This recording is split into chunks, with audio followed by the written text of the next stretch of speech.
Now, I'm not sure if you guys remember this, but I made a video just before the Lupkal Pass update was released into Battlefield 1 about a series of new melee weapons. Only one of those actually made it into the game, and that was the Dud Club, which is part of the Battle Pack system, and you need to get puzzle pieces for it before you can use it. I have no idea what happened to the others, but I assume they're being held back for some reason, and that could be to do with a couple of the future updates that are coming to this game, maybe a future reward for completing some challenges or something.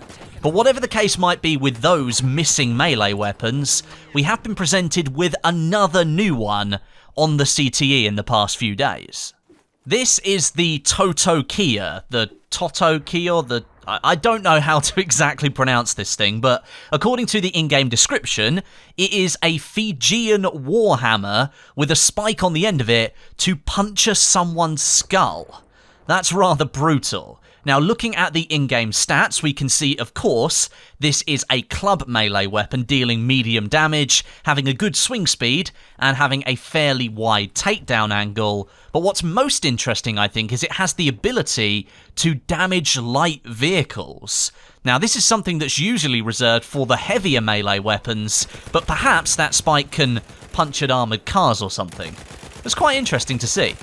Now, as I mentioned that this weapon originates from the island of Fiji, some of you might be thinking, how does that link into World War I and the world that DICE are creating in Battlefield 1? Well, I'm not 100% sure, but I have a couple of things that might link it to this game somehow. Fijian soldiers didn't fight during World War I, they weren't allowed to, but based on their location, or the island of Fiji to the rest of the world, it might have been possible that a few of these weapons ended up in the hands of Anzac soldiers who, of course, did fight in World War I, which then might have its own link into the Turning Tides DLC with the Anzac's presence at Gallipoli. But as we know from yesterday, the new faction coming in the Turning Tides DLC is not the Anzacs, or at least at the moment, it is the British Royal Marines. So, not sure if that's really the reason why this weapon is in Battlefield 1. Another scenario, however, and this one's a little bit more far-fetched, but I think there is a link here. The Totokia is a reference to another DICE game that's currently being made and is about to be released. Star Wars Battlefront 2. Hear me out here. Bruno Claesens, I think his name is, he's an African art expert. He cites that the Totokia inspired the handheld weapon of the Tusken Raiders. And I'm showing you an image quite clearly here that looks very similar to the Totokia.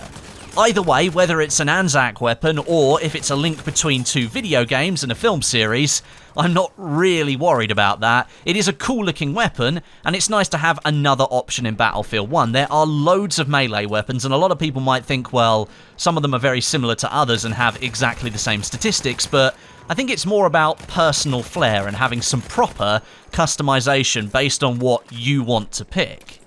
Something else that I briefly want to mention as well, you might have seen a video that I posted yesterday about Suez being added with the Frontlines game mode onto the CTE. Well, it now seems that DICE have updated the CTE again today, and we will be running Frontlines on Sinai Desert, which is another new map and mode combo coming to Battlefield 1. Now, I haven't seen this in action yet. There aren't any servers that are currently live at the time of making this video, but I will be bringing you a video once DICE get those servers up and running.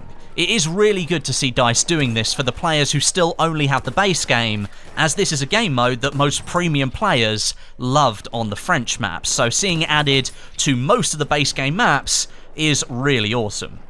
But that's about it for today. I just wanted to bring you a quick little update video on what's going on in the world of Battlefield 1. And if you can get onto the PC CTE later today, you'll be able to test out Sinai Desert on Frontlines. For console players, this update won't be coming to you, but you'll be getting another one in a few days' time with different content that won't be on the PC version, I think, so you get some kind of exclusive, which is pretty cool. But until next time, my name is Westie, and I'll catch you guys in the next video.